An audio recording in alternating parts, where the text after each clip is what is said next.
नमस्कार दोस्तों, स्वागत है आपका अपने चैनल एस्ट्रो जीटी में। दोस्तों, नवांश पे हम अभी बात कर रहे हैं, तो उसी क्रम में एक नवांश आता है 82वां 82 नवांश। यह नवांश आपके कर्म का आय वाला पोर्शन है, मतलब जिस कर्म से आय की बात होती है। वैसे तो कर्म बहुत बड़ा विषय है, जो 82वें नवांश से हम कर्म के आय वाला पोर्शन देखते हैं। पूरा दसम भाव जो होता है वो कर्म का होता है, उसमें 82 से लेकर 90 तक का नवांश पड़ता है। वह सारे अलग अलग नवांश आपके अलग अलग कर्म की व्याख्या करते हैं, ठीक है। उसमें से जो 82वां नवांश होता है 82 नवांश, वह जो होता है वह आपके किस कर्म से आपकी इनकम होगी। अभी मैंने इससे पहले वाले वीडियो में 91वां नवांश में यह बताया था कि आप एक ग्रह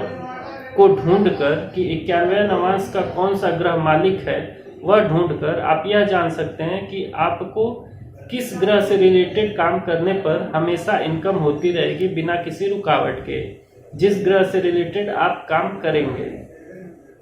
अब यह जो काम करेंगे वह जॉब के थ्रू करेंगे या बिजनेस के थ्रू करेंगे, यह जानना हम 82वें नवांश से करते हैं। जो 82वां नवांश होता है 82 नवांश होता है, वह 91वें नवांश का पूरक नवांश होता है। और ओवरऑल कुंडली में आप या जातक जॉब करेगा या व्यवसाय करेगा, इसका द्योतक होता है, मतलब इसको बताने वाला होता है कि जो जिसकी पत्रिका है, जिसका चार्ट है, वह जॉब करेगा या बिजनेस करेगा। तो यह जानना हो तो आपको 82 नवांश और उसके मालिक को ढूंढना होता है, ठीक है। तो इसके जैसे पहले वाले नवांश में हम करते चले आ रहे हैं, उससे थोड़ा सा डिफरेंस है इसमें आपको नवांश की डिग्री भी देखनी है, ठीक है।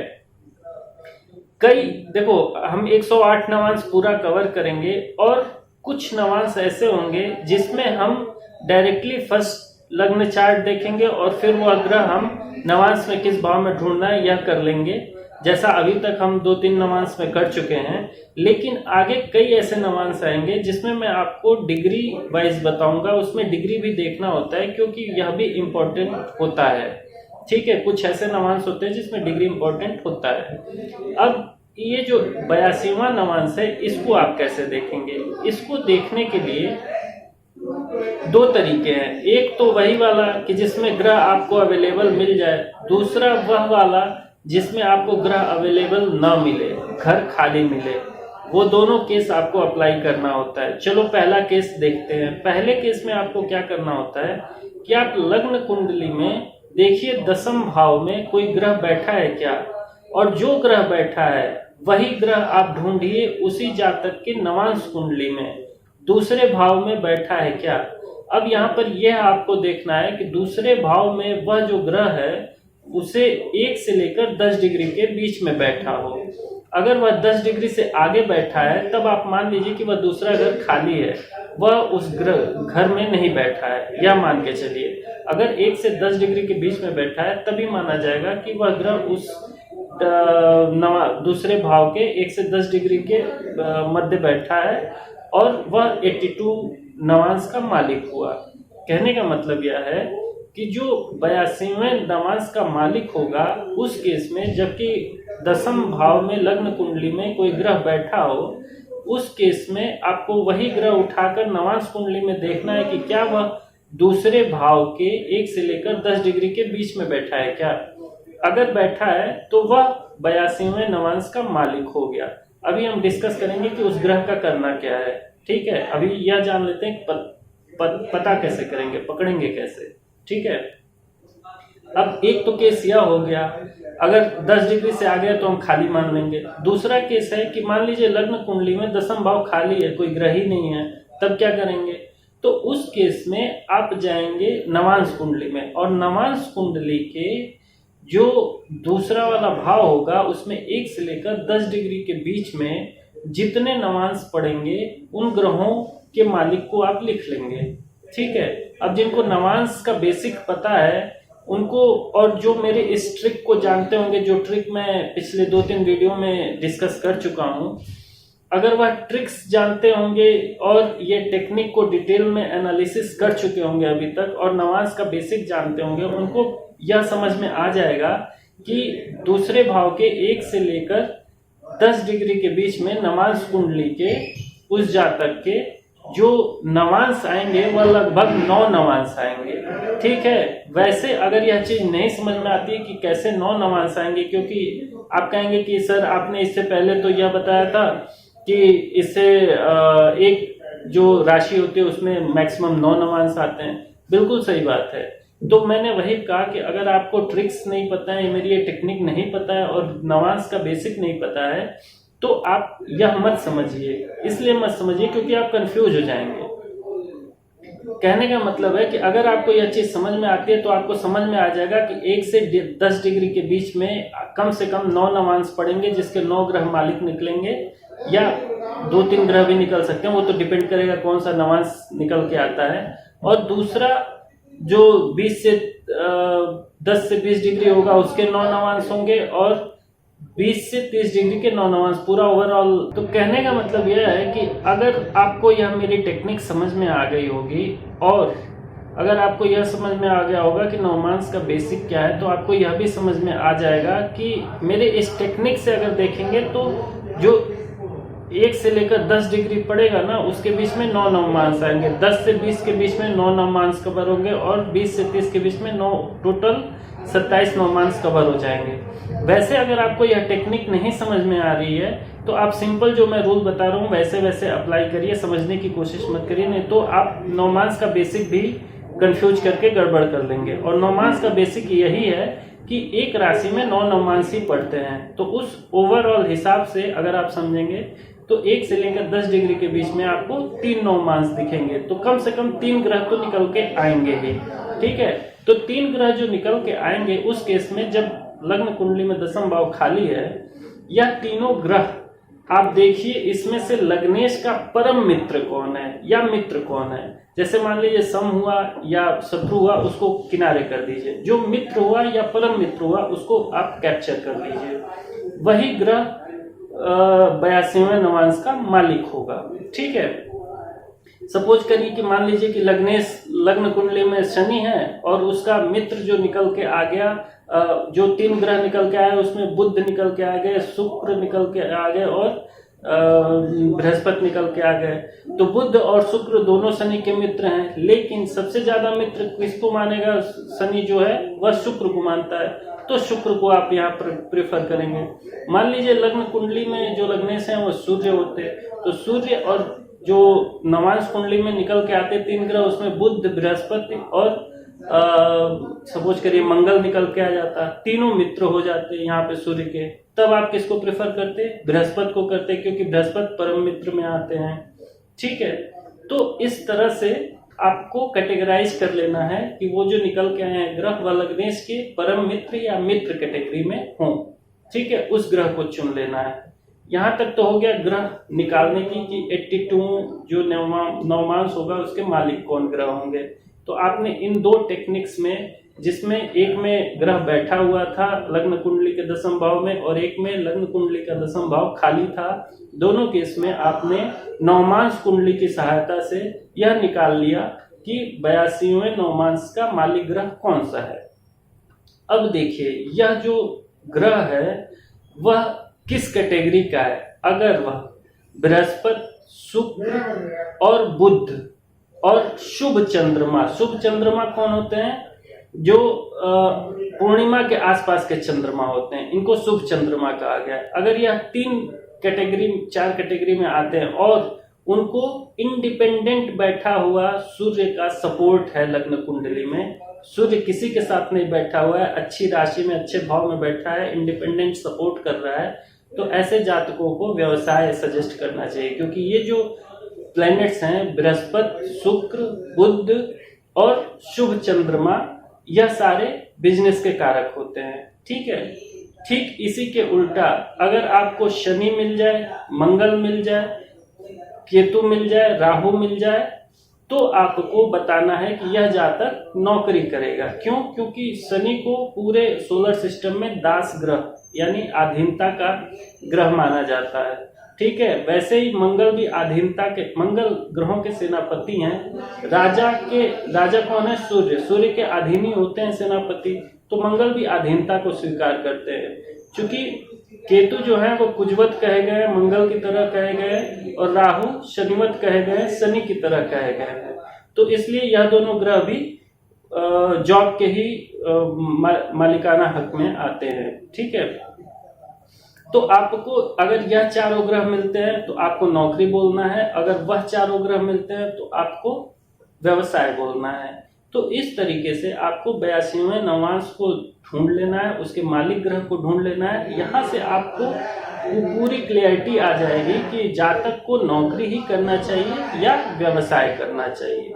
ठीक है, चलिए हम इसको एक चार्ट एनालिसिस के थ्रू जानते हैं और डिटेल्ड में जानते हैं। तो ये मैंने एक चार्ट क्रिएट किया हुआ है जिसमें लग्न कुंडली भी बनाई है और नवांश कुंडली भी बनाई है। ये जस्ट एक एग्जांपल चार्ट है, किसी सॉफ्टवेयर से नहीं मिलेगा आप लोग को। ठीक है, अब यहाँ पर देखते हैं 82वें नवांश के मालिक ग्रह कौन बनते हैं। तो सब पहले हम पहला रूल लगाएंगे, फिर दूसरा रूल लगाएंगे अभी दूसरे चार्ट पे, और दोनों को बारी बारी से समझेंगे।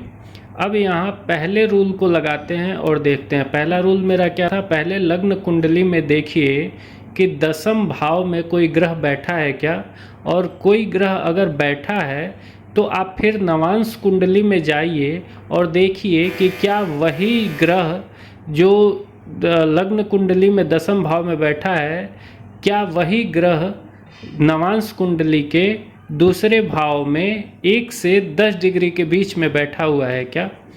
अगर बैठा हुआ है तो वही आपके 82वें नवांश का मालिक होगा। ठीक है, तो यहाँ पर आप देख रहे हैं कि लग्न कुंडली में जो बुध हैं वह अपनी स्वराशि के होके बैठे हुए हैं लग्न कुंडली के 10वें भाव में। ठीक है, और जब इनको हम नवांश में ढूंढते हैं तो देखते हैं कि नवांश में यह 5 डिग्री 20 अंश पे, 5 डिग्री 20 सेकंड पे यह दूसरे भाव में बैठे हुए हैं। दोनों ग्रह जो हैं वह बुद्धि हैं, मतलब ग्रह सेम हो गए, और डिग्री जो 1 से 10 के बीच होनी चाहिए वह भी फुलफिल हो गई। और जो 10वें भाव में लग्न कुंडली में है वही दूसरे भाव में नवांश कुंडली में है, यह भी फुलफिल हो गया। तो यहाँ से ABCD सारे रूल फुलफिल होने की वजह से हम यह कह सकते हैं कि जो 82वां नवांश होगा उसके जो मालिक ग्रह बनते हैं वह बुध बनते हैं। ठीक है, तो यहाँ से 82वें नवांश का जो मालिक हमको मिला वह मिला बुध ग्रह। अब हम अभी जाने हैं कि जो नैसर्गिक ग्रह होते हैं बिजनेस के वह बुध होते हैं। इसके अलावा बृहस्पति, शुक्र, ये दोनों भी बिजनेस के कारक होते हैं, और साथ में सूर्य का सपोर्ट होना चाहिए इनको। सूर्य इंडिपेंडेंट होकर कुंडली में बैठे हों और सपोर्ट कर रहे हों तो ऐसे जातक व्यवसाय करते हैं। सपोज कर लीजिए कि यह जो ग्रह निकल के आए यह मरकरी नहीं होकर शनि हो जाते, सैटर्न हो जाते, तो फिर क्या होता? तब ऐसे जातक को हम नौकरी करने को कहते, ऐसे जातक को व्यवसाय करने को नहीं कहते। क्यों? क्योंकि सपोज करो राहु हो जाते तब भी हम नौकरी करने के लिए कहते, मंगल हो जाते तब भी हम नौकरी करने के लिए कहते, केतु हो जाते तब भी हम नौकरी करने के लिए कहते। क्यों? क्योंकि यह जो ग्रह हैं वह हमेशा दासता को रिप्रेजेंट करते हैं। मंगल ग्रहों के सेनापति हैं, राजा सूर्य हैं, तो मंगल हमेशा सेनापति क्या राजा के अधीन होता है। ठीक उसी प्रकार राहु शनिवत हैं, केतु कुजवत हैं। ठीक है, शनि जो हैं उनको ग्रहों में दास का दर्जा प्राप्त है। ग्रहों के जैसे ऑफिस में प्यून और चपरासी होते हैं वैसे ग्रहों में शनि को प्यून का दर्जा मिला हुआ है। ठीक है, तो जब ये सारे ग्रह निकल के आते हैं तो फिर उनको हम नौकरी सजेस्ट करते हैं। तो सपोज करिए कि यहाँ जो आपने रूल लगाया और उसमें बुध निकल के आए, अगर यही शनि निकल के आ जाते तो आप लोगों को आप नौकरी सजेस्ट करते हो, ऐसे जातक को आप नौकरी सजेस्ट करते। ठीक है, रूल यही होगा कि 10वें भाव में वह हो और फिर नवांश के दूसरे भाव में 1 से 10 डिग्री के बीच में हो। ठीक है, अब आते हैं दूसरे रूल पे। आते हैं दूसरे रूल पे। दूसरे रूल में मैंने यह बताया था कि अगर लग्न कुंडली में दशा भाव खाली हो, 10वें भाव में कोई ग्रह ही ना हो, और नवांश कुंडली में आप जाओ तो वहाँ भी दूसरे भाव में कोई ग्रह ना हो, तब ऐसे केस में क्या करेंगे। अच्छा, सपोज करो नवांश कुंडली में दूसरे भाव में कोई ग्रह हो भी तो 10वें भाव में यहाँ ना हो, तो जब 10वां भाव खाली हो गया तो आप रेफरेंस कहाँ से लेंगे। तो उस केस में, और दूसरे जो नवांश कुंडली का दूसरा भाव है अगर उसमें 10 डिग्री से आगे भी कोई ग्रह बैठा है तभी आप दूसरे भाव को खाली ही मान के चलेंगे। इस पर्पज के लिए मैंने यह भी बताया था। तो ओवरऑल यहाँ खाली वाला कंडीशन लेते हैं, उस केस में क्या करेंगे। तो उस केस में मैंने आपको बताया कि आप जाइए नवांश कुंडली में, और नवांश कुंडली में एक दूसरे भाव के 1 से लेकर 10 डिग्री के बीच में कौन से ग्रह का नवांश पड़ता है वो देख लीजिए, या कौन कौन से नवांश पड़ते हैं 1 से लेकर 10 डिग्री के बीच में, उनके मालिकों को देख लीजिए। ठीक है, 2-3 नवांश पड़ेगा। अगर और बारीकी में जाएंगे, अगर आप मेरी सारे वीडियो को अभी तक देखा होगा और समझा होगा तो और बारीकी में जाएंगे अगर इस टेक्निक के पीछे, तो आपको पता चलेगा कि 1 से 10 के बीच में मैक्सिमम 9 नवांश पड़ सकते हैं डिग्री में। अब आप ये मत कंफ्यूज होइएगा कि एक भाव में तो 9 ही नवांश हो सकते हैं मैक्सिमम। ये मैं उस केस की बात कर रहा हूँ जब आप नवांश का बेसिक जान गए हो और इस टेक्निक को जान गए हो। उस केस में आपको पता चलेगा कि 1 से 10 के बीच में 9 नवांश कवर हो जाएंगे। ठीक है, वैसे अगर आपको बेसिक नहीं पता है तो आप यही जानिए कि इस दूसरे भाव में सिर्फ 9 ही नवांश होंगे, मतलब 1 से 10 डिग्री के बीच में 3 नवांश ही पड़ेंगे। अगर हम ऐसा केस भी माने तो 3 ग्रह मालिक बन के निकलेंगे। ठीक है, अभी आप लोग को क्लियर हो रहा होगा, मैं एक फिर से बता देता हूँ। नवांश कुंडली के दूसरे भाव में 1 डिग्री से लेके 10 डिग्री तक आप देखिए कौन कौन सा नवांश पड़ा है और उसके मालिक कौन से ग्रह बनते हैं। अब यहाँ पर मैंने मान लिया कि मैंने 2 ही ग्रह लिया है, 3 ग्रह नहीं लिया है। मैंने मान लिया कि मान लो जुपिटर हैं और मरकरी हैं, बुध और बृहस्पति, यह 2 नवांश के मालिक निकल के आए। अब रूल में क्या करना था, रूल में मैंने आपको बताया था कि अब आप जाइए लग्न कुंडली में और यह देखिए कि लग्नेश का मित्र कौन है।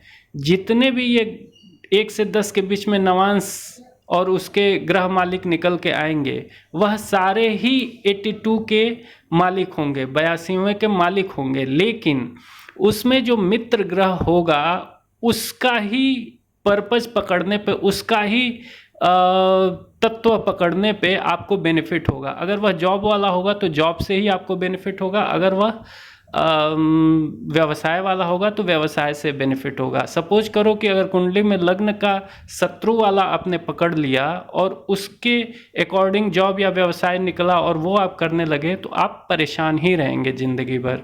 आशा है मेरी बात को आप समझ रहे होंगे। अब यहाँ पर आते हैं पुनः, अब आप आइए लग्न कुंडली में और यह देखिए कि लग्न कुंडली के लग्नेश का मित्र ग्रह कौन है, जुपिटर है या मरकरी है, बृहस्पति है या बुध है। तो आपको दिख रहा है कि लग्न कुंडली में लग्नेश बनते हैं वह बृहस्पति बनते हैं, तो बृहस्पति ही वहाँ पर एक नवांश के मालिक बन गए।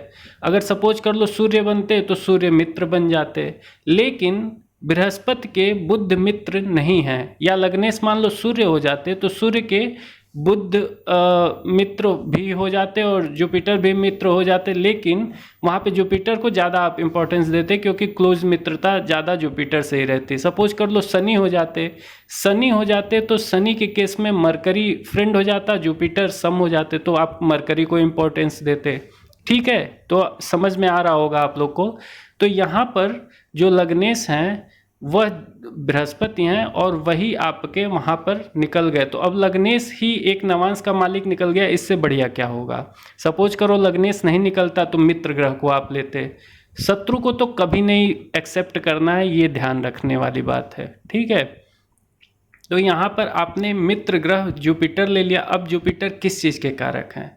नैसर्गिक जुपिटर बिजनेस के कारक हैं। ठीक है, अगर सूर्य का सपोर्ट रहा, जैसा मैंने पिछले चार्ट में भी बताया, अगर सूर्य का इंडिपेंडेंट होकर सपोर्ट रहा जुपिटर को, तो ऐसे जातक व्यवसाय में बहुत ही तरक्की करते हैं। ठीक है, तो यहाँ मरकरी को नहीं एक्सेप्ट करने के बाद भी हमारा जो निकल के आया वह बिजनेस ही आया। तो यह चीज़ क्लियर हो गया यहाँ से। सपोज करो कि यहाँ पे लग्नेश शनि होता और निकल के शनि ही आ जाता, तब क्या करते? तो उस केस में आपको सजेस्ट करना चाहिए नौकरी। या लग्नेश यहाँ पर सपोज कर लो बुध होता, लग्न कुंडली का जो लग्न होता वह 3 या 6 होता, बुध होता, और नवांश कुंडली में जो 2-3 ग्रह निकल के आते उसमें से शनि आ जाते और जुपिटर आ जाते। तो जुपिटर यानी बृहस्पति उनके मित्र नहीं होते, लेकिन शनि उनके मित्र हो जाते। तो मित्र शनि हुए, और शनि किसके हैं? जॉब के हैं कारक। तो आप ऐसे जातकों को नौकरी सजेस्ट करते। तो मुझे आशा है कि मैंने यह क्लियर कर दिया कि नवांश कुंडली की सहायता से आप कैसे डिसाइड करेंगे कि जॉब करे बंदा या बिजनेस करे। जो जातक है उसको जॉब सजेस्ट करना चाहिए, नौकरी सजेस्ट करना चाहिए, या बिजनेस सजेस्ट करना चाहिए, व्यवसाय सजेस्ट करना चाहिए। मुझे आशा है दोस्तों आप लोग को यह तो समझ में आ गया होगा अब इन दोनों पार्ट से वीडियो के कि जॉब करना चाहिए या व्यवसाय करना चाहिए जातक को। जिसकी भी पत्रिका आप देख रहे हैं या जिसकी भी पत्रिका या अपनी खुद की पत्रिका पे क्यों ना लगा रहे हो, इन दोनों रूल को, जो पहले वीडियो में 5 रूल बेसिक्स बताए गए हैं, पहले उनको अप्लाई करके और फिर उसके बाद डीप एनालिसिस या और डिटेल में जानने के लिए इस वाले रूल को अप्लाई करके आप देख लीजिए कि जातक जॉब करेगा या बिजनेस करेगा। तो 82वां नमाज यहाँ से हम कवर कर लेते हैं यह जानने के लिए कि कर्म जिससे आय होना है उसको क्या चुने, जॉब या बिजनेस। आशा है मेरा यह नॉलेजफुल वीडियो आप लोग को बहुत ज़्यादा पसंद आया होगा, और आशा है मेरा यह नॉलेजफुल वीडियो आप लोग को बहुत पसंद आया होगा। मेरे इस वीडियो को लाइक करें और बाकी लोगों को शेयर कर दीजिए। जो अभी बिगनर हैं एटलीस्ट वह तो इसको अप्लाई करके अपने आप जान लें कि आखिर उनकी कैरियर जॉब में है या बिजनेस में है, और जो मॉडरेट लेवल पे हैं वह जिनको कंसल्टेंसी देते हैं उनके लिए बेनिफिशियल होगी। एक बात और है दोस्तों, मैं जो अपनी फाइंडिंग्स लेके आता हूँ, मेरे जो समझ है जो एंशिएंट बुक्स में दी हुई हैं उसको समझ के मैं अपनी समझ से चीज़ों को बताता हूँ। इसमें मेरा कोई रोल नहीं है, मैं कोई इजाद नहीं किया हूँ किसी भी चीज़ को, सारा कुछ पहले से ही लिखा हुआ है, उसी चीज़ को बताता हूँ। और दूसरी चीज़, मैं किसी को पढ़ाने नहीं आता हूँ यहाँ पर, मैं खुद एक विद्यार्थी हूँ, मैं खुद चीज़ों को पढ़ रहा हूँ। ठीक है, एस्ट्रोलॉजी जितना भी पढ़ा जाए कम है, मैं खुद पढ़ने पे विश्वास करता हूँ, मैं खुद इस चीज़ों को पढ़ रहा हूँ, मैं पढ़ाने नहीं आता हूँ। मैं बस अपनी फाइंडिंग्स आप लोगों को देता हूँ। जिसको यह समझ में आता है वही अप्लाई करे, जिसको नहीं समझ में आता है उसको कोई अप्लाई करने की ज़रूरत नहीं है, नहीं तो रिजल्ट गड़बड़ हो सकते हैं। ठीक है, तो ये थोड़ा सा आपको कॉशंस लेने की ज़रूरत है। बहरहाल तब तक के लिए मुझे इजाज़त दीजिए और मेरे इस चैनल को सब्सक्राइब करना ना भूलिए। नेक्स्ट वीडियो में एक और इंटरेस्टिंग टॉपिक के साथ हम मिलते हैं। तब तक के लिए मुझे इजाज़त दीजिए। नमस्कार।